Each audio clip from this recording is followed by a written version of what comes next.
Well, hello everybody and welcome to this week's episode of Health Code. I've got a fantastic guest coming up for you shortly. We're going to dive into all things chronic diseases, which just seem to be rising just about everywhere across the world. And we're going to dive into some of the reasons why and some of the ways that you can protect yourself against the most common ones. Well, before we get into that, we're going to talk about something interesting. Well, I think it's interesting anyway. Fasting is sort of an age-old concept. It's something that's become a bit of a fad that many have tried, whether that be 5-2, whether that be 24-hour fasts, whether that be 86-hour fasts, whatever. But very rarely do you hear people talk about the science behind fasting and why it's actually really good for you. People tend to just use it for weight loss, for short-term dramatic weight loss to get into dresses, go ready for holidays, and so on. But it actually has so many incredible health benefits for you. And if you use it well and you use it effectively and efficiently, it can have a dramatic impact on your health for the better. So if you think back not too far, when we would have been hunter-gatherers, when we would have eaten when there was food available, and then you'd have had to wait until there was more food available through hunting to be able to eat again, you obviously wouldn't have eaten 3 meals a day at set times. Your body wouldn't have got used to that situation where you're having breakfast, lunch and dinner. You'd have eaten to a point when you were full, and then you didn't really necessarily know when you were going to eat again. So as a result, your body went through quite prolonged states of fasting, not by design, but it's just the way that it happened. It's the way that our lives used to be. It's the way that we used to live. As a result, our bodies have evolved and are, some may argue, actually primed and designed originally to handle extended states of fasting and extended periods without food. We need water significantly more than we need food. You supposedly can only go about 3 days without food, but you can go 30 days, if not more, without any kind of food. 3 days without water, 30 days without food. So it just goes to show which one is more important to the body and which one your body needs and craves more, and which one it will notice the deprivation of significantly sooner. So what is really the science behind fasting, and why does it matter that our bodies are maybe not built to eat 3 meals a day at set times and always have food available every single day? Well, one is weight. One is, we live in an era now when people are progressively getting more and more overweight. They're consuming more and more calories. They're also consuming more and more calories from ultra highly processed foods, which give absolutely no nutritional benefit to the body. So as a result, they're consuming even more. So that's one aspect of it. If you think back to when you would have been hunter-gatherers, even if you were eating a large meal, and I don't think they were counting calories back in those times. I don't think they had MyFitnessPal and other calorie counting apps. They just got on with it. They ate till they were full. But you weren't overeating. If you go back, not too far really, even before the current couple of generations, when we weren't hunter-gatherers at that point, you look at obesity, it didn't really exist. It was a very rare thing. And you go back further and further, obesity at one point was actually seen as a sign of wealth because you could afford to eat more. But back in the day when we were eating essentially the hunt, we were eating what we could get, what we could find, what we could forage for, and eating what was in season. Obesity wasn't a thing. People didn't used to count calories. They just used to eat till they were full, and they didn't overeat. So that's one aspect to it. I don't believe that we necessarily need the amount of calories that we are told we do. So in the UK, the guidelines are 2,500 calories for a man, 2,000 calories for a woman. I don't necessarily believe we need that much food, because that's not taking anything into consideration about your lifestyle. If you're working an office job, you don't go to the gym, you don't train, you're working a job where you're sat down all day, how do you need the same amount of calories as somebody that's working on a building site, that's on their feet all day, that's moving around, that's walking, that's picking up things? It's madness. It's a generalization, it's an average, but it provides no context to an individual. So basically ignore that, in my opinion. I don't think that works. But I think, weight and the amount of calories we're consuming is one thing in terms of fasting, and how that could be something that's changed significantly in line with this increase in weight. Another big one is your gut, your digestive system, and how that food is processed and digested into the body. If you think about it from this perspective, if you think about your car, if you turn your car engine on and you drive and you drive and you drive, and you stop, fill it up with petrol, drive again, you're going to wear that engine out pretty quickly. You're going to wear that car out. You're going to wear the tyres out. You're going to wear the brakes out, and so on, because it's never getting a rest. It's never getting a chance to recover. Hence why cars are not really designed to do that. Cars are not designed to be driven 24 hours a day. In the same way, our bodies and our digestive systems, they're not built to be working, digesting food 24 hours a day. And if you think about when you're in a state of fasting, it gives those systems time to rest, time to recover, and time to regenerate. If something is working, if something is switched on, it's not repairing itself. It's not devoting any energy towards repairing, towards revitalizing itself, towards improving itself. It's simply trying to stay functioning. It's simply trying to stay afloat. Hence why, again, a good example is you can actually work out too much because your muscles recover and your muscles grow and your muscles repair during a state of rest. So if you're working out, if you're in the gym for 24 hours a day, your muscles are not going to have that time to recover, and therefore you're not going to get stronger, and you actually find you'll get weaker.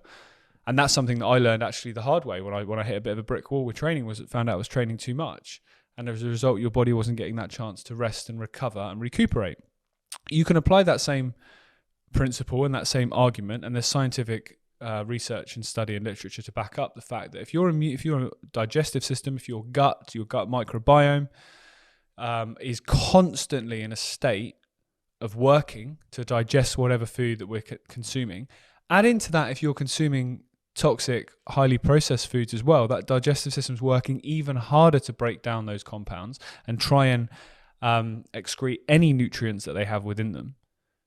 No wonder people feel tired and sluggish after eating. So giving your digestive system that break, that time off to recover, to heal, to repair any of the damage that's been done by your diet, which happens anyway. Even if you've got a great diet, your digestive system is working hard to obviously try and get nutrients out of that to give you energy, to send to different parts of the body, to repair muscle tissue, to take care of all your vital organs and your respiratory system and all the things that your body needs to do to be able to survive and to be able to function and thrive. It's doing all of those things. It's working hard constantly. So giving it that time by fasting is one of the reasons that the health benefits of fasting are becoming more and more well known, more and more well discussed, and it's becoming more than just a diet tool. It's becoming a health tool, and many people will fast for a day a week, for example, or 2 days a week, or they'll do intermittent fasting, which is also incredibly beneficial to limit your eating to a certain window of time within a day.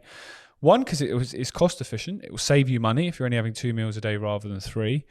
And secondly, it gives your body every single day that rest and that time to recover. Because what our bodies will do is when we're fasting, we're in a state of fasting, a prolonged state of fasting, which is usually anything over around 30 hours, your body enters a type of mechanism called autophagy. Now, everybody is different. Some bodies will get there sooner, some will get there a little bit longer, but 30 hours is probably a pretty good average to use for the body in terms of how long it takes to get there.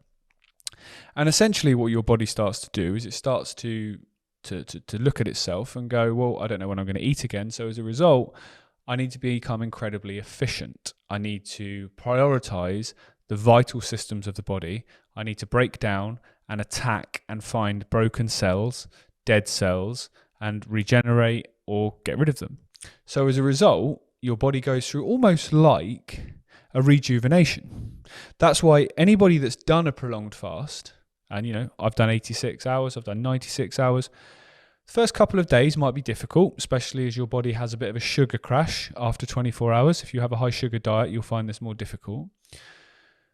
After that, when you get up the start of the third day, it's what I have found anyway. When you get up to start of the third day and you're around sort of 36, 40 hours and beyond, you feel great. Your skin feels great. Your energy levels feel great. There's a slight state of hunger there that's there most of the time, but it's not uncomfortable. It's not painful. It's certainly not something that you struggle to deal with. The hardest thing I found is you want to chew something, you get a bit bored. But in terms of how your body feels, you feel incredible. You'll find your sleep really well. You wake up with energy. Your skin will feel great. You feel just completely rejuvenated.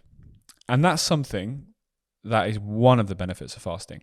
And that's what you feel on the outside. Think about what's going on in the inside if that's how you feel on the outside. It's really, really beneficial for you. And it's something that I would advise anybody to do, whether you do it on a frequent basis, whether you do it on a consistent basis, like intermittent fasting, like 5-2, where you maybe do 2 days a week or 1 day a week, or whether you do a prolonged fast. So I try and mix it up a bit because I'm a big believer in keeping your body on its toes and not doing things for too long. So I try and mix it up slightly rather than get into a routine that I do. I might do something for a month and then try something else for a month and just keep my body guessing. But before I go on holiday, I always do 86 hours as kind of a way of earning the trip. And you always go feeling great. You feel fresh and revitalized. Sometimes I'll do intermittent fasting and I'll do 6 hours of eating a day, 18 hours of fasting. Again, feel great. Occasionally I'll do a 1 day a week fast where maybe have dinner on Sunday evening and then don't have anything again until Monday evening. So you have a 24-hour fast. And it's really, really important that during that time you continue to keep yourself well hydrated, of course. You continue to keep your body moving, not insane heavy exercise, but whether it be walking, whether it be like jogging, whether it be something to keep your body moving, that's absolutely fine. And as I say, there's so many benefits of fasting. And one of the ones I sort of alluded to there that many people don't talk about is the cost. Fasting costs nothing. It costs nothing except your time and dedication. Literally costs nothing. In fact, it will save you money. If you intermittent fast, for example, 7 days a week, and you only have 2 meals a day rather than 3, let's say you're spending an average of £3 per meal, well, that's going to save you £21 a week by doing that. If you do a 7-day fast, if you do a 5-day fast, if you do a 4-day fast, it's going to save you, say on average £10 a day that you're not spending on food, and it's also going to have incredible health benefits for you. If you have a weekly food budget and you want to try and prioritize buying higher quality ingredients, fasting is a brilliant way to help with that, because if you have £10 a day, for example, rather than putting £3 or £3.30 recurring into each meal, you can put £5 into 2 meals, £5 into your lunch, £5 into your dinner, which allows you to spend a little bit more on each meal so you can get higher quality ingredients by simply missing out that meal, as well as helping your health. That's a really good example there. You're helping your health twofold. You're fasting, which has all those benefits I've just described, and you're saving money, which allows you to put more into the food that you are eating. It's not a fad diet. It's not something that's going to go away. It's not something that's going to be forgotten about in the rearview mirror in 5 years. And as the next buzz thing comes on, there will be all that, of course. But fasting is something that stood the test of time because it has incredible health benefits and it has incredible psychological health benefits as well. There's been numerous studies that have highlighted the impact it's had on chronic diseases, on things like cancer, on things like depression, on autoimmune conditions, on diabetes, on so many different conditions. It has so many health benefits. And if you haven't tried it, I would strongly advise that you try it. Start off nice and simple, 16 hours a day, 8 hours of eating, do something like that. Even if you do that a couple of days a week and just build from there. I'm not suggesting anybody goes and takes on a 7-day water fast from a standing start, but I think it's something that's very important to incorporate into your diet and incorporate into your health. And trust me, I speak from personal experience and of people I've interviewed, people I've spoken to, and tons of testimonies and literature I've read online. It has so many benefits for your health, and it's something that once you start doing, you can get quite addicted to and will do more and more frequently. Right, the reason I chose to speak about that today is because, as I mentioned, fasting has had a massive impact on so many chronic diseases, particularly things like cancer and so on. There's many people out there that are saying it has incredible healing benefits, and there's lots of evidence to suggest that. So I've seen personal accounts, seen doctors, seen case studies and so on that have supported that. So it's something definitely to explore further. But my guest that's going to join us today is a man called Ivor Cummins, who has become a bit of an expert in chronic diseases, which these days, as I said at the top of the show, are only on the rise wherever you seem to look in the world, whether that be heart disease, whether that be types of cancers, and so on, autoimmune conditions, chronic diseases that plague people's lives. In countries like America, the statistics are truly incredible. Close to 50% are dealing with them day in, day out. That's why pharmaceutical drugs are absolutely exploding in terms of their use. Again, in America, 1 or more pharmaceutical drugs every single day. Around half the population, half the adult population are dealing with that. It's a money-making racket. As we say on this program, it's by design. It's not organic, literally not organic. They want to create customers for life. They're selling you the dream of this food, which is great, which is absolutely toxic. It's making you sick and leading to these chronic diseases, for which they offer you then their drug, and they make money on the front end and on the back end.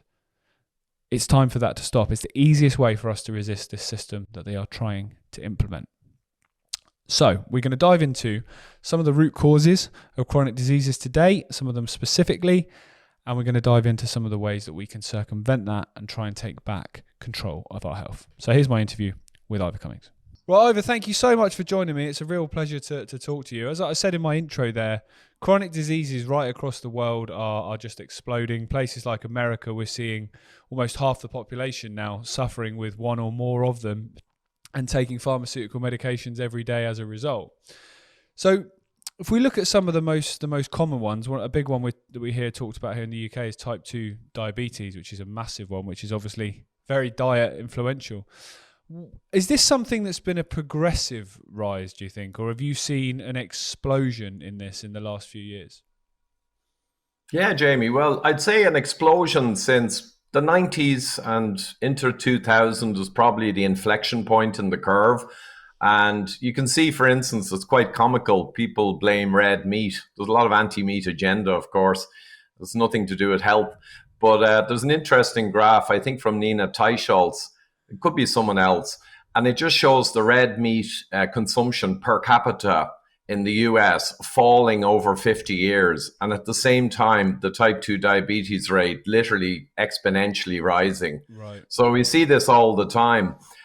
In short, the primary root cause, to the best of myself, professors of medicine, and my network all over the world, the primary driver is insulin resistance, which is type 2 diabetes. That's driving the heart disease, many of the solid tumor cancers, the big killers. Alzheimer's now is being referred to as type 3 diabetes, so insulin resistance in the neurological kind of arena. But the primary cause of insulin resistance, if we cut straight to the chase, I have a phrase for over 10 years now, the devil's triad. And the devil's triad is simply sugars, refined grains, and seed oils, these factory chemical plant vegetable oils, supposedly heart healthy. So that's the devil's triad. And the problem is, if you eliminate largely sugars and refined grains and vegetable oils, that's pretty good. But the problem is most of ultra-processed foods are made up primarily of those three components. So we have in the UK now, I think around 5 years ago, the BMJ came out and over 50% of foods consumed in the UK are ultra-processed foods. The definition varies, but my triad is the main component. And if you're eating over half of your nutrition from the devil's triad, which drives insulin resistance / type 2 diabetes, which is the primary driver of modern chronic disease, you got a problem. And that's largely our explosion in short. I think you're being very generous calling it nutrition, to be fair. So much of what people eat is the polar opposite of that. And yeah, that study, I shared something on that a few weeks ago. Yeah, 50%, over 50%. It's the worst in Europe, the UK, in terms of highly processed foods. And I think we live in a weird time where I don't think many people would think that's healthy, even though they eat it and they get on with it and they give it to their kids. They probably know it's not any good, but we've got like a weird psychological state that people still seem to do it. But before we dive into that, I'd love to dive into what you said then about that triad, because that's a really interesting point. Because again, sugar, I think most people would agree, yeah, sugar's not great. I try and limit it. Seed oils, I think, are a really interesting area to go, because we've obviously seen a big push in the last few years towards using things like rapeseed oils, using things like sunflower oils, canola oils, and so on, all of which would come under that parameter of seed oil. So could you explain to our viewers, what is a seed oil and what qualifies it as a seed oil compared to, say, like a traditional oil such as olive oil? Right. Yeah. And it's a question, Jaymie, I get asked a lot. Well, Ivor, what oils are okay? And people ask, is olive oil okay? Well, the seed oils, basically, if they're chemically extracted with hexane and solvents from seeds like sunflower or any of these other seeds, or rapeseed, indeed, you mentioned, that's pretty much, they're high omega-6, certain type of fat, oils that have been processed extensively. And they can be inflammatory in the body, and they're kind of a form of fake food. So if you eat sunflowers, sprinkled on your dinner, that's irrelevant. The digestion of them is very limited, and I guess sometimes they even come out the other end. But if you use temperature, pressure, solvents, people need to realize these are chemical plants essentially. And I'm originally a chemical engineer. If you look at the process for making seed oils, you would never eat them. Just look at the video. And they go through vat after vat. And the people working in the plant need to wear respirators because at one point there's a rancid, foul smelling kind of muck. And then it goes through deodorizing. So they remove nature's warning not to eat it by deodorizing chemically. And then they color it to make it golden and healthy. Wow. So people just need to think of these vegetable oils as chemically produced quasi-fake foods. They do come from technically a real food, but the processing is horrific. And really, there's a massive correlation over the last century since Crisco realized that, wow, we have all these oils we use for lawnmowers and lubrication, but they very closely resemble food oils. So I wonder, could we do something? So they hydrogenated them and forced in hydrogens and essentially made them more saturated, like a saturated fat. And then they made the Crisco margarine, the hard block. And that was the start of the era. And the correlation over the past century with modern chronic disease is quite stunning, but it doesn't prove causation. So there's a lot of debate still as to the refined carbs and sugars or the inflammatory seed oils, which is the bigger hitter. And I always tell people, look, there's extensive evidence on both and debate, mainly with the seed oils, because industrially they're so important. They're the basis of international corporate food systems. So industry kind of acknowledges sugar is bad. They fund nutrition colleges, etc., and training and doctors to make sure they say that bread is good, right? Healthy whole grains. They allow that, sugar's bad, as I said, but they will not allow seed oils. It's simply too important. They cost a penny. You sell them for £1. They contribute to stability and shelf life of the ultra-processed foods. They're too important. So there's still a debate, but I always say both of them are certainly something you should not be eating. So eliminate both. In the absence of proving which is a more dominant cause, simply eliminate both. This isn't rocket science. Yeah, absolutely. I think what you said there about is it this or is it that? I think it's a cumulative effect, isn't it? And there's probably there's a ton of other things that we haven't discussed yet as well that are all cumulatively adding to it. It's like you're being almost assaulted from every single angle, and you've got to watch everything you put in your body. Because when I first read about seed oils, probably about 10 years ago now, I was shocked at how much they are in. Because it's in pretty much everything. You go to the shelf. Obviously, I'm very, very conscious now. I check where every single thing I eat comes from. But I quite often will pick up a packet and I'll look and go, it's got vegetable oil in it, it's got this in it, it's got that. And it's nothing you would expect to have any of those things in it. And I think what they've done really cleverly, haven't they, is by using the term vegetable oil, people associate vegetables with health, therefore that's great. And they don't actually look into, as you said there, the process of how they're made and actually what goes into them, and therefore the effect that's going to have on the body. So you mentioned about how inflammatory they are, and obviously sugar is incredibly inflammatory as well. That's something that once you look into it and the impact that inflammation has within the body and how diseases like cancers and so on are inflammation based. But most people I don't think quite understand that dynamic and how that works. So when you say they cause inflammation in the body, could you talk us through that process a little bit? Yeah. So inflammation, people often say, oh, well, inflammation is the cause of disease. Well, not really. So inflammatory processes are your body's immune system reacting to a threat or an insult. So the inflammation is actually your body trying to deal with an inappropriate input. And of course, it links immensely to disease outcomes, because once you provoke your immune system to react and try and manage things, you're in a state of inflammation. And if that's chronic, it leads to all kinds of disruptions of chemical pathways and nasty feedback loops. And that's promoting of disease. So that's kind of inflammation. Now, the oils particularly, so basically, if you consume omega-6 oils, so if people think of saturated fats, which is, beef tallow, etc., or lard, You've got kind of monounsaturated fats, which is olive oil, and they're pretty stable, but the saturated fats are the most stable. So most of our body's fat is ideally stored by our body in saturated and monounsaturated forms because they're stable. The chemical bonds are very robust and they're not open to oxidation and damage. Okay, so saturated, monounsaturated, pretty stable. Then when you get to omega-3, the fish oils, now they're unsaturated and they have double bonds available so they can get damaged, but they're generally good. And then there's omega-6 essential oils, which are also less stable, but we need some of them. So traditionally, we had around 0.5 to 1% of our diet was omega-3, omega-6, and that was the natural evolutionary percentage or proportion in our diet, around 1%. Now we're up, and I think you mentioned, at around 15, 16, 17%. So there's an enormous order of magnitude increase. And as Professor Jeff Volek said once, I think in San Diego in 2016, I had the honor of meeting him, genius.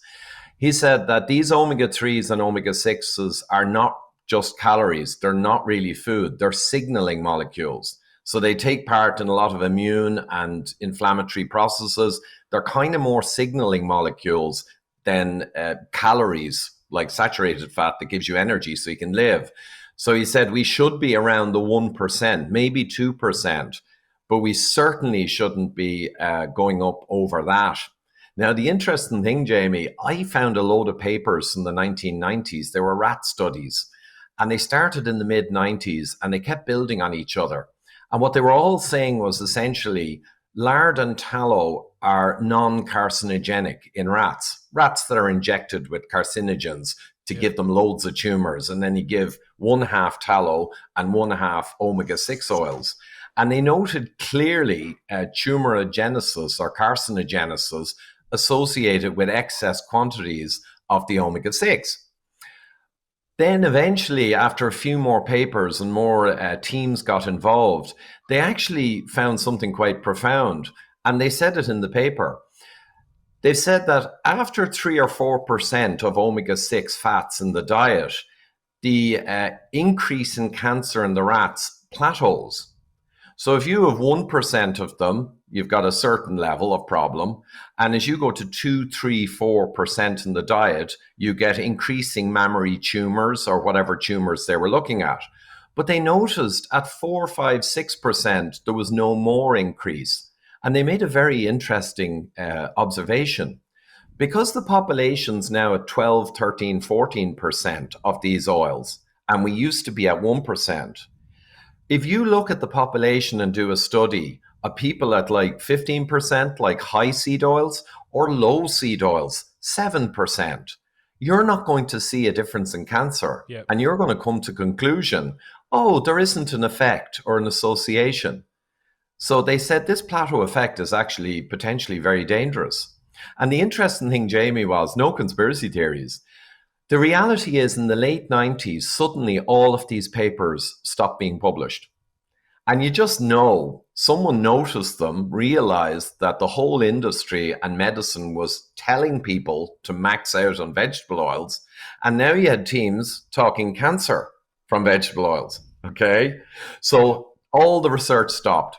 And we see that again and again and again. So pro-inflammatory oils, the omega-6 excess that I mentioned, but on top of that, you've got the molecular damage from the hexane and the petrochemical solvents and the heating. So on top of excess omega-6, when you're taking a high vegetable oil diet, you've got all of the varying degrees of damage to the molecules, which will enhance the problem. And last thing I'll say, Jaymie, all of our cells need fluidity. The cell needs to have fluidity. So in the cell membrane of our 38 trillion cells, you need unsaturated fats like these, certain amounts of them, to give fluidity to the cell membrane. It's important. So you need a minimum, 0.5 or 1%. They're essential. But when you go higher and your cell membranes get more and more unsaturated fats in them, particularly damaged by industrial processes, now all of your cells are being exposed, right, to oxidation. which is one of the precursor stages of inflammatory problems. So the whole thing's really nasty. Yeah, it's very nasty. And oxidation and oxidative stress seem to be things that are triggered by so many of the things that we're seeing rolled out now. EMF is another good example, because I think there's a few parallels between that and seed oils, where there's that refusal to publish data, as you pointed out there with seed oils. There's a refusal to do the studies that they know are going to conclude what they don't want them to conclude, I should say. And there's so much money and investment gone into it that it's almost far too big to fail, kind of like the smoking industry probably was at one point. And I think there's so many times through history we can look and go, well, they've lied to us and they've told us what we already knew eventually, but it was way too late for so many people, unfortunately. And we hope that we don't get to the same point again.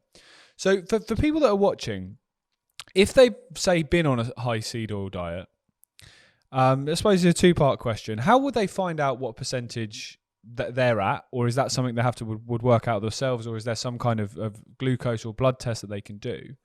And secondly, can you repair, do you think, the damage that's been caused already? So if someone sat watching this and then went, right, I'm never having a seed oil again, and they stuck to that, could they repair the damage that's potentially already been done? Yeah, okay. So second question is, can they repair? And the answer broadly is yes. So that's a good news story. The first question was? The first question was to do with how you find out the levels that you are within your body. Yeah. Yeah. So there's an omega-6 or 3-6 ratio blood test. And I can't remember the units because I've been around 5 years more in geopolitics than health. But that test in America, they're generally around 3.8, which is very low omega-3 to omega-6 ratio. And then in Japan, they're more like 10 or 11, which is actually very healthy. So I don't offhand recall the details in the units, but there is an omega-3, omega-6 balance blood test. And in the one I'm familiar with that all the publications about heart disease were on, and they showed these correlations that within populations, the people, like I think the MRFIT study, big one, within populations, when you're higher in the ratio, you have lower heart disease quite dramatically. And across countries, when a country is higher, it has much lower heart disease. So that's the omega-3, omega-6 ratio test. And there may be different names for it. So check it out, Google it, and you'll hit upon it. I got it many years ago, and thankfully I was up at 11 or something, or 11.5. In terms of the damage, of course, the body has enormous capability for reparative processes. Now, if you've gotten very overweight and you've eaten a lot of this processed food and seed oils, it will be sequestered in your body. So it will take time to clear it all out. I mean, understandably. But if you switch to a real foods diet, our ancestors, I'm going to keep this as simple as possible. Meat, fish, and eggs, and not much else. You will rapidly begin to recover your health. It's quite astonishing. Sleep quality, weight loss, mental acuity, everything's going to get better. I've told people, Jaymie, on multiple occasions when they've showed me their blood tests and I've said, yeah, you're diabetic. And they've always been really angry. The doctor said, I'm not type 2 diabetic. I asked him after the last time he said it to me, and I said, your doctor doesn't understand. Look at your liver enzymes. Look at the doctor only looks at the glucose. You got to look at all your other measures. So anyway, I tell them, right, if you do what I say, you can go back in a few weeks to the doctor and get the blood tests again. And I promise you, the doctor's jaw will drop. And each time, of course, I was correct. So literally within weeks, you can go from type 2 diabetic to technically non-type 2 diabetic, Yeah, and I always try and keep it easy for people to say, look, I don't want the science. I don't want a big list of menus. Meat, fish, and eggs, and anything outside of real food that comes from a tree, unprocessed, or from an animal, etc. You just eat real food purely with no processed food for 4 weeks, your doctor's jaw will drop, and it always drops. So that speaks to, the ability to recover the situation. Yeah, 100%. And you've only got to look at history and look at the animal kingdom and see how the diets of animals hasn't really changed over the years. The domesticated pets has, and the length of time they live has reduced to what it would have been once. Animals in the wild, a lion's diet's not changed in the last century. They're still doing the same thing. Whereas we've become so overcomplicated with what we should eat. Whereas, like you say, go back into our ancestors. I always go with the adage, kind of, if you walk into a supermarket and your grandparents wouldn't recognize any food, don't buy that. Simple Perfect. as that. So much of the stuff that we see, all these, big one for me is kids' breakfast cereal. It's one of the biggest pet hates of mine is that stuff, because they, not only is it full of crap, but the manipulative marketing techniques they use to try and get parents to buy them. That's one of the worst. None of those things existed, obviously, all those years ago. As you mentioned there, meat, fish, eggs, seasonal fruits and seasonal vegetables that you can get in your local area, straight from source. Those sort of things are what we are absolutely designed to eat. And you're right. I think anybody that's tried that lifestyle, even for a very short period, couple of weeks, can feel the difference. I mean, people understand the difference there, don't they? You must see that yourself with the people you've worked with. It's astonishing. I mean, I'll tell a brief story. Just before the cerveza sickness, or that thing in 2020 started, I was on stage giving a keynote in Denver, and literally had to change flights and get out just before they shut the airports. Quite funny. But when I got to the conference, it was almost cancelled because everyone was hyping up about the viral thing. And luckily it went ahead, but we missed quite a few people. But I went into the hall and we're all hugging and chatting, and there was no masks, everyone pretty much was aware it was kind of nonsense, like swine flu. And this big fat guy, Indian extraction, ran over to me and gave me a bear hug. And he said, "Ivor, thank you for saving my life." And I said, "Okay then." He says, and he was beaming. He said, "I'm an internal medicine specialist." So he's a senior doctor. And he said, "I got your book 9 months ago. You know how much weight I lost?" And I said, and I looked at him. He said, "I know, I'm still fat, but I was very fat." So he laughed. He was full of joy. He had lost, I think, 55 pounds. Wow. Or like 25 kilos. Something. Oh, wow, congratulations. And he said to me, "You know how long it took me to reverse my type 2 diabetes, which he had had for 8 or 9 years?" And I said, "Well, I guess you're going to say a pretty short time, like a few weeks." He said, 9 days. And I said, "Well, hold on, your glucose fell." And he said, no, I was measuring insulin. So insulin is the measurement that tells you much sooner whether you're diabetic or not, and it's a much better measurement. So using insulin, in fairness, in 9 days, his insulin was indicating non-diabetes. And then he told me he did 0 calcium score, which is a whole other topic we probably won't get into. But he was very lucky. Even though he had diabetes for a decade and his arteries should have been all furred up, he genetically was lucky in the sense that his ability to deal with inflammation obviously was such that he hadn't sustained too much damage yet. And now here he was. And he said, "My whole energy, my life transformed." He said, "I'm able to do way longer hours. I'm not stressed. I feel great." It was a great moment. But you can multiply that by, in my case, thankfully, I'm humbled, thousands. Like my recent speaking tour in the UK, I did 4 venues, and 2 or 3 people in each said they discovered my health stuff through the viral stuff. Wow. They got my book, and they were generally losing 20 or 30 pounds, and they look fantastic. Wow, that's incredible. That's incredible. Did you say you were on a flight back from Denver? Would have been March 2020 then? Yeah, it was. There's a distinct possibility we were on the same flight back to London. I landed back from Denver the day that Trump banned European flights going into America. I landed into London and then luckily got an Aer Lingus flight. I think it was a Monday morning.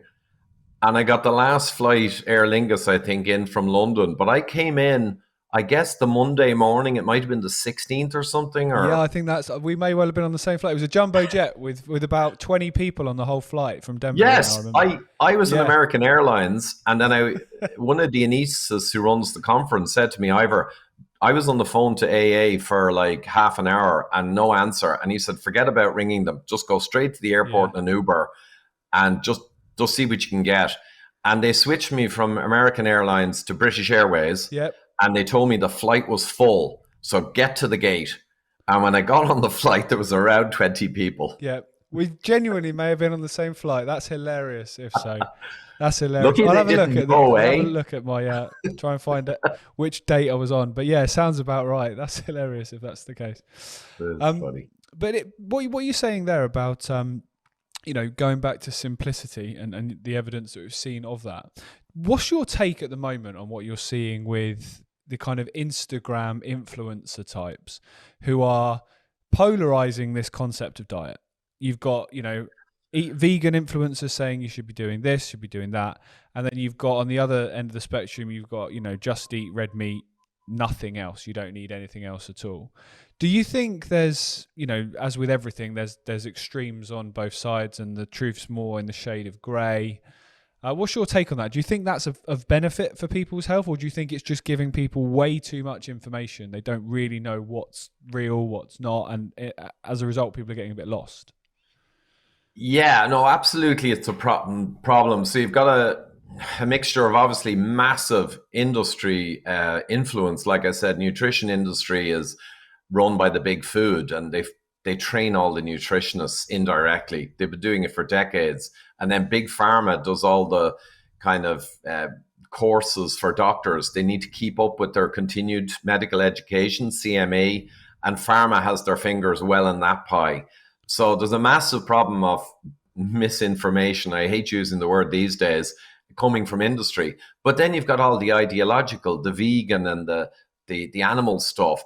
It's an absolute hot mess. So I was doing a 2.5 hour kind of interactive live workshop on weight loss. I also did mental strength and critical thinking a couple of months ago.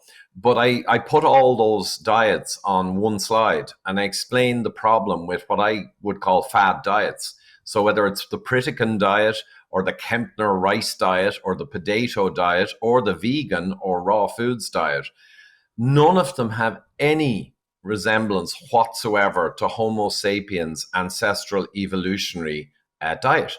They just don't. So there's a very simple way to cut through all of the crap. And I always say to people, is it largely what our ancestors' ancestors ate? And we know 97% plus of paleoanthropologists, if not 100, unless they're lying, acknowledge that Homo sapiens evolved from the scavenging of organ meats and carcasses and then became the most successful hunters on the planet. So our very evolution as a species that allows us to talk about this is simply due to the two-legged hominids hitting meat. And then through the expensive tissue hypothesis, we are off the Kleiber line. So there's a line based on stomach size and energy and diet, and all the mammals based on their weight are on this line, and humans are way off it because we made that leap. We began to get nutrient dense, super nutrient dense foods, and we were able to effectively hunt, and then we just went off the line. Our stomach shrank because we traded off digestive freedom. Like an ape has a big stomach and digests plants, turns them into fats, and then gets energy from them. Big stomach, small brain. We went absolutely up the wazoo, very, well, nowadays, not so much, but very small stomach. Look at an ancestral man, hardly any stomach at all, and the biggest brain on the planet. So I'm kind of wandering on now, but yeah, go to what's ancestral, paleoanthropologically correct, biochemically correct, nitrogen and carbon dating all show us as hypercarnivores above the fox from the dating of human remains 10,000 years ago. Go through the mummies. Every single branch of science pushes you towards meat, fish, and eggs, or meat and two veg. Yeah. Every single branch of science brings you there. There is no branch of science that slightly goes away from that. So that's your human diet. Now look back at the vegan and the raw foods and the Kempner rice diet and the potato diet, and they're absurd. Yeah. It's as simple as that. They're absurd. It's crazy. It drives me crazy for 12 years now. Well, I know a lot of people use the image. I've seen it a few times on Instagram of the hippo, which is obviously a vegetarian and very fat, lots of blubber, and they compare that to a lion that literally just eats meat. She's lean, strong, fit, and kind of which one do you want to be? I mean, I saw something the other day which I did find interesting. It just it just I'll start by saying I live keto diet, keto paleo diet, pretty much the diet that you're describing. Um, You can so tell. I'm certainly not on this side of the argument, but I did think this point was interesting. I saw it was a carnivore account that tweeted about human beings being the apex predator, which is kind of similar to what you've just described there as well, I would suggest. And this comment was from a vegan who said, "Well, we're only that because of weapons." And he said, if you put human beings and a lion in a cage and they went at it, we'd get beat, we'd get battered. So in terms of predator based, we're predators because of spears and things like that we would have used to hunt, and obviously now, guns and so on, more sophisticated. And it did make me think slightly, how does that work then? Well, yeah, I'm just trying to think. There's no contradiction there. I'm not sure what the point is trying to be made in any defense of veganism, but it's just reality of evolution. So we started off scavenging as hominids, and we developed our brains through scavenging carcasses, scaring away predators, probably using primitive forms of weapons in clusters of groups of nomads, etc. This is not contested. And then as we developed more intelligence and better weapons, and then switched more into a hunting mode. But again, I'm not sure what it really says. It's just paleoanthropology. It's just human evolution. I just found it interesting because it was just a concept that I'd not heard described before. It's a good example of self-reinforcing loops, which are in engineering, they're in biochemistry, and they're in geopolitics actually as well. But yeah, as we develop more intelligence, the eating of the meat beget our ability to advance more weapons, which enabled us to get even more access to meat and super nutrition. So it's like it's an acceleration, and maybe that's one reason in evolution that you get quite sudden shifts over like 500,000 years, which in the timeline of the Earth is very small, but it's like some species change quite suddenly. We're the extreme example. Yeah. And one of the reasons is it's self-reinforcing loops. We just hit the mega jackpot. And someone told me recently, it's kind of weird, what's the weight of all the mammals on Earth versus the weight of all the humans on Earth? Now, you don't include insects and other things, just mammals. And it turns out, I think, we're around 80% of the weight of meat on the Earth. And if you include, or maybe we're 60, but you include our farm animals, we're 85. So yeah, we just became the ultra successful species on the planet, clearly, through all those mechanisms. Yeah, I'd agree. Definitely going to get a steak for dinner now. What do you think when you do all the research that you're doing and the things you described, and you see such a blatant anti-meat agenda, whether it be ideologically, as you've just described, vegans and so on, and also whether it be this constant excuse of climate change, which is a new one that we can't do this, we can't do that, as a result. And we're seeing, people being pushed towards eating bugs and things like that, and insects, which Mr. Gates is very much at the forefront of. Yeah, I doubt he gives up his steak dinners. What do you think? Do you take that as just a clear, blatant attack on people's health? Because if what you're saying and describing is right, if people do start to eat less meat as we evolve, that's going to lead to even more health problems than we're seeing today. So do you see that as just a blatant attack on health, this meat agenda or anti-meat agenda? Yeah, I think it's a mixture of things, and there's a confluence or conspiracy of interests here that all of industry would like to see us eat less meat, because meat is fresh, nutrient-dense food. All of big pharma would like to see us eat less meat because meat tends to promote health. They don't want that, obviously. It's bad for the quarterlies and Wall Street.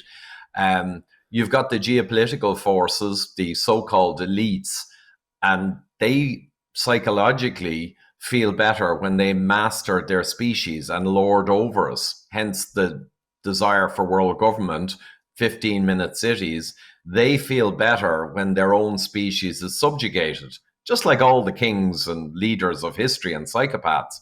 So you've got all these interests, unfortunately, coming together in a confluence to push against meat. And add on top of that, you've got religious stuff. And add on top of that, you've got people who are animal lovers, right?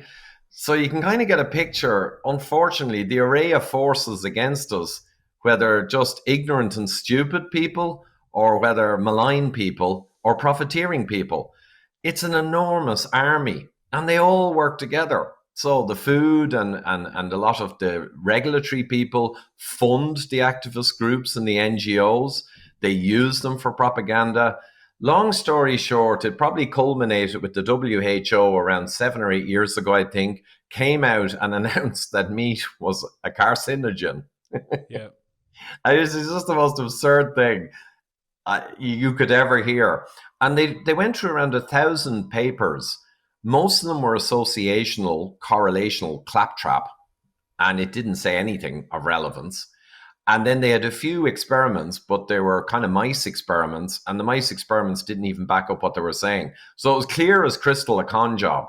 Zoe Harcombe in the UK and others have taken this apart. I just shared their blogs. Outrageous, right? They shoehorned crap data just to politically say meat was a carcinogen for political purposes, the anti-meat agenda. So we got a problem, but I think, Jaymie, people are waking up on climate, on the anti-meat agenda, and all the other scams. People are becoming more aware that something's really smelly, right? Yeah. I mean, meat is a superfood by any rational definition of superfood. People talk about kale. I mean, leaves, maybe there's some minerals in them, bits and pieces. It's meaningless. Eggs are a superfood. Organ meats are a superfood.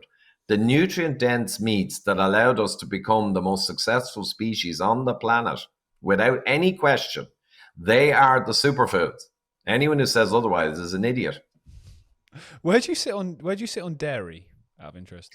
Dairy, interesting one. In our book, Eat Rich, Live Long, myself and Dr. Gerber did point out that dairy can cause, in some people, an immune reaction and a kind of an autoimmune problem.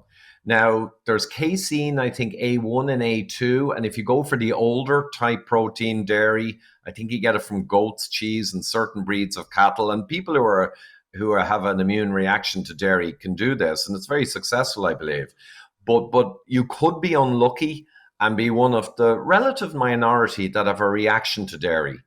So there's a little quibble with dairy, and even egg whites, the proteins, some people can have a non-ideal reaction. So in fairness, great you said it, there's some little caveats, but meat, egg yolks, and fish certainly, broadly, are the safest possible foods for health. And if you have any autoimmune issues, which mostly come from plant world proteins, so you get molecular mimicry. I mean, celiac and gluten is just the cliched example. 1% of humans will die if they keep eating gluten. It's a big deal. 30 or 40% get varying degrees of problems that they never associate with the gluten or the gliadin or the other components in wheat or lectins. The plant world is full of potential problems for humans. Now, I'm lucky. I'm guessing you're probably lucky as well. We can eat mostly anything like the scavengers we are, but there's sizable minorities who get very severe problems. And, I interviewed Michaela Peterson in Texas back in 2016, I think. Great interview. She's on extreme, isn't she? She's extreme, but her process of problem solving would make an engineer jealous. And I complimented her on it. In the middle of a psychological and literally getting her joints replaced crisis from the autoimmune, from the plant food she was eating, through all that depression and haze, she managed to track and realize there was a lag effect, that the reason she couldn't associate her problems with specific foods was sometimes there was a lag before the effect occurred. So she was mixing up what she was eating and what was problem and what was not. And she kept a diary and she corrected for the lag effect. And of course, she ended up going towards carnivore because it's the safest possible food for any human. And she needed to lean that way because she was so reactionary. But the other thing about dairy, just a quick finish on that, Jaymie, we also warn that people who need to lose weight and they're on a plateau and they're finding it difficult, cheeses can be very moreish. very energy dense, very easy to pile in serious energy. So he just warned also about dairy on that front. If you're pouring loads of double cream into many coffees a day and you think you're dieting, you just look up at the energy in that cream and the amount you're using, and you might get a surprise. Wow, I dropped in 400 extra calories there that I never even thought about. So that's the only other caveat with dairy. Yeah, absolutely. I think quality of dairy as well, raw milk and raw cheeses, raw butter and Oh, so on is yeah. really important as well. I've come up with a theory on plants and why, if you say an animal, if you're hunting an animal's got its own defense mechanisms to try and stop you from catching it, whereas a plant hasn't. It's just sat there. You can pick it. So what if the plant's defense mechanism is the fact that some of these will contain certain poisons and certain elements that are detrimental to human health, deadly nightshades and things like that? Bit of a theory, might be a complete load of rubbish, but it's a concept that makes some sense, I suppose. It makes absolute sense because we know it's true to some extent, like you mentioned nightshade, but we know lectins are a serious problem. And some people are surprised. They eat kidney beans. Well, they have to be boiled to Yes. deactivate the lectins. So a handful of kidney beans will kill an average man half the time. You can kill someone with a handful of kidney beans. And yet we all eat them in tins and we think, oh, they're great healthy food. And well, technically they are, but it's just another example. And gluten will kill 1 in 100 people on the planet if they all ate it. I mean, people don't think about this. What you're saying is true. I think Stephen Gundry, Dr. Gundry wrote The Plant Paradox, which actually is a whole book on exactly that point. So if anyone wants proof, there's a whole book there, The Plant Paradox. That's true. I know why I've got some in the cupboard I haven't touched for years. They're still sat there. Yeah. Final question for anyone watching that's really interested in taking control for their health and really interested in starting again as a result of what they've heard tonight. Where would you suggest they start if they're looking, going, okay, this is all great, sounds brilliant, but where do I start tomorrow morning? What would your advice be? Well, yeah, pushing his book, eh? Well, the book, to be honest, and you're probably aware of this, you get $1 or $2 out of a $20 price when you're with the official publisher, like we went with Victory Belt. So it's a joke. But no, our book, Eat Rich, Live Long, has stood the test of time. I still get interviewed about it, and people still appear at my speaking events, like holding the book. I got your book, as I mentioned earlier. So I think I was lucky to be sponsored by a very wealthy Irishman at the time who wanted to save the world from heart disease. So he funded us a lot of money to get professional editors, etc. But Eat Rich, Live Long goes through everything in easy form, all the recipes, deeper science, and then deeper science if you want to get in deep and be convinced. And we have over 300 scientific references in the print volume at the back. So I think that is a great way. In general, like if you Google my name with any topic relating to health, you'll probably hit my YouTubes on it. The calcium score, diabetes, insulin resistance, weight loss. There's a lot of other resources out there, but to your earlier point, you got to be really careful not to fall into the clutches of the fad diet nutters. So I'd say Diet Doctor, is subscription, but there's myriad free recipes, keto and low carb. So it's a really easy, dietdoctor.com. And I mean, there's a lot of resources, but if you stick to the low carb keto people, you're broadly in a safe zone. They will have versions of more vegetarian for people with ideological biases, but you're generally safe. But if you go outside low carb keto, and it's not just because I'm biased, you're just at risk of getting into the fad zone or the industry zone or the dietary guideline zone. I'll tell you one last thing, Jaymie. A relation of mine, close relation, I did that, go back to your doctor and his jaw will drop. It was a him in this case, not a him, her, or a trans. And he went back and the doctor was just astonished. And exactly what I told him, because he was a little cynical, because he's a relation, you don't like your own people to be saying every expert is wrong and I'm right. It looks arrogant. So he's a little skeptical. So he did it anyway. His wife loved it because after a few weeks, his double chin shrank and his stomach, specifically his stomach, he had a pot belly, he was diabetic, shrank. So that was great. So he went back in, the doctor. The doctor looked at the results and was just completely confused. He could not understand in a few weeks why all these disease markers got that much better. So fine. And he asked him, "Oh, are you doing anything different?" And my relation said he didn't want to start an argument. So he just said, I looked up the internet and it said for blood pressure and kidney problems, you might be better off eating less sugar and stuff like that, bread. So I kind of did that. And he acted naive. And the doctor got annoyed and said, "Don't be looking at internet rubbish." And he went over, opened his filing cabinet. And the new food pyramid, they know now they were wrong. So the new food pyramid does not have the bottom all bread and pasta anymore. They've made it the eat well plate or the eat badly plate, as Zoe Harcombe says. But he went to his filing cabinet and presented him with a traditional food pyramid. He said, "This is the way you need to be eating," and handed him his own death. The whole base is bread and pasta. And he already had blood pressure, type 2 diabetes, right, and kidney issues on the way. Doctor handed him a death sheet. So that's the kind of crap that's still going on, you know? Yeah, it is. I've got a doctor friend of mine who specializes in helping people overcome type 2 diabetes. And he said, if I wanted to give someone diabetes, I'd give them the exact diet the British diabetic website tells them to give in terms of solving it. Because it's just, exactly what you just said. Refined sugars, refined carbs, and limiting those foods which help with that. So exactly. It's been absolutely fascinating to talk to you, and I think our audience are gonna really enjoy this conversation. I'll put a link to the book in the description. I do a separate program as well, like a book review show. So I'll get a copy of the book and give it a read and do a show on that in a few weeks. But thank you so much for your time. It's been really a real pleasure. Great stuff, Jaymie. Catch you again later. Thank you. Absolutely. Bye now. Take care. Well, thank you very much for tuning in with us tonight for Health Code, everybody. I hope you found that episode empowering and informative. We'll be back again next week to bring you more health information that you'll hear nowhere else. Until then, good health. Bye for now.